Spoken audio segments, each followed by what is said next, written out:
My name is Ashley Berga, and tonight I will be talking with you about the problem of homelessness in America and some possible solutions to help end the homeless problem in America. And I want to ask everybody, have any of you seen the people that are standing on the sides of the roads with the signs asking for money? And I'm pretty sure the majority of you have thought, why don't they go get a real job? Or, why are they asking me for money when I don't have money to give? Why are they begging?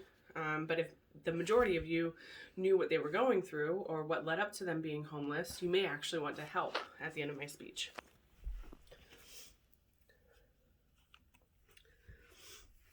We are one of the wealthiest countries in the world, and according to endhomelessness.org, over 500,000 people are homeless in the United States currently, and it is just a baseline before the COVID pandemic.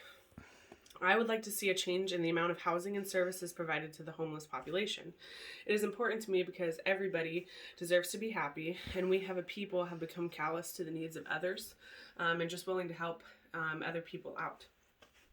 The reason why this is important to me personally is because I had spent some time in California homeless at one point in my life, and I got to see the quick judgment of others, but I also saw that nobody wanted to help. And I felt like at the time, if they knew what I was going through, that they may reach out and actually help.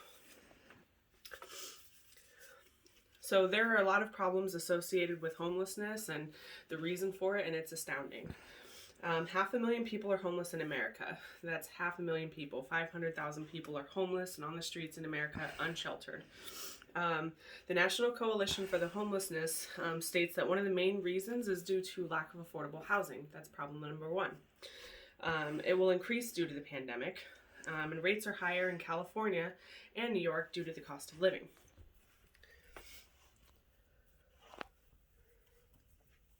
Many are mentally ill, is the second problem. According to the Brain and Behavior Research Foundation, at a minimum, 25% are severely mentally ill currently, and 45% have had a mental illness at some point in their life. The final problem associated with homelessness is substance abuse and addiction. According to the Addiction Center, 38% of people who are homeless currently are alcohol dependent, and 26% are addicted to other harmful chemicals. Because of the harsh conditions of being homeless and the lifestyle that goes along with it, addiction and homelessness are very closely correlated. So we know that we have a huge problem with homelessness in America, and we all talk about it, but what's the solution? An effective way to end homelessness is to provide houses through the government or a 501c3 nonprofit organization, and have programs that build pathways for these people.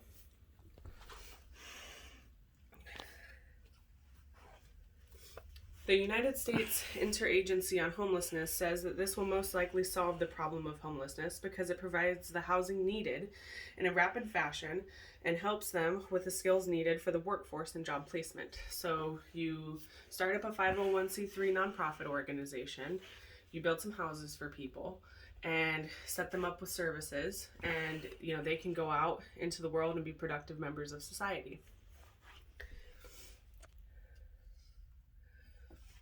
It is practical because it is not only proven to be effective, but in the long run, it will benefit the economy. According to the IRS.gov, the requirements are basic for a 501c3, and there are 1.6 million 501c3s approved in America right now. And now that we have a solution for the problem, how can you and I benefit? So what is in it for me and you besides the needs of others?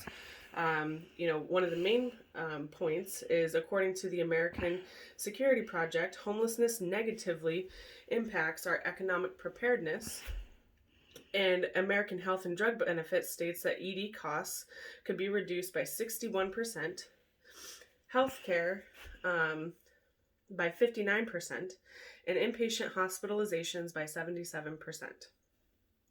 EndHomelessness.org says that one homeless person could cost the taxpayer, one homeless person can cost you and I, $35,578 per year.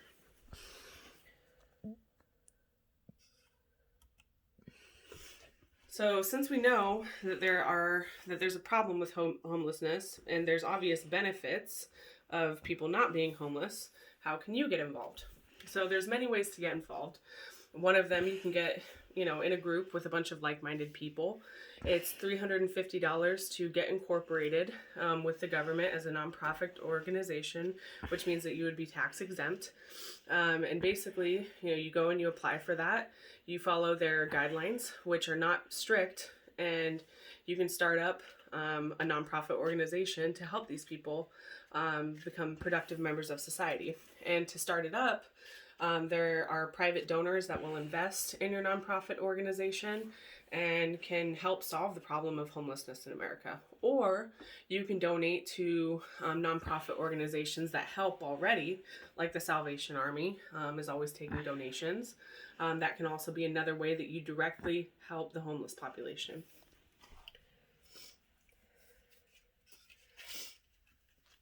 And so to end my speech, it is up to you to get involved and being proactive in society and helping society for the better, because in the future, our kids and our grandkids will look back and see that we cared about people enough to help get them off the streets. And thank you for hearing my points, and have a good night.